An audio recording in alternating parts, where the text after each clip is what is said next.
এখনকার বাচ্চারা process food খাইতেছে, অস্থির অবস্থা, একটা জায়গায় স্থির হয়ে বসতেও পারে না। আর মেহমান বাসায় গেলে লাফালাফি আরো বেড়ে যায়।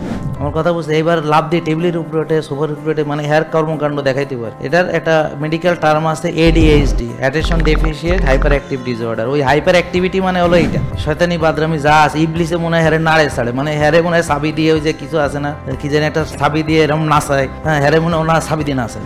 ADHD মানে ওদের অ্যাটেনশন নাই, একটা জায়গায় স্থির হবে না, পড়ায় কোনো মনোযোগ নাই, কিছুতে মনোযোগ নেই, কিন্তু ভিডিও গেমে অনেক মনোযোগ, নিরবিচ্ছিন্ন মনোযোগ, ঘন্টার পর ঘন্টা ভিডিও গেমের মধ্যে মনোযোগ, ওর মধ্যে ঢুকে গেছে, কম্পিউটারের মধ্যে সামনে গেছে, প্রচুর মনোযোগ এখানে। কিন্তু পড়তে দিলে মনোযোগ নাই, বই দিলে মনোযোগ নাই, ক্লাসে গেলে মনোযোগ নাই, বুঝছেন? এটার কারণ কি? ADHD।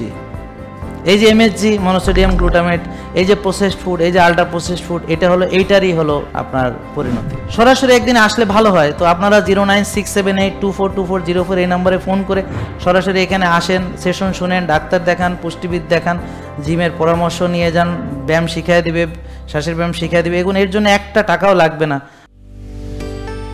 JK লাইফস্টাইল, ওষুধ মুক্ত সুস্থ জীবন।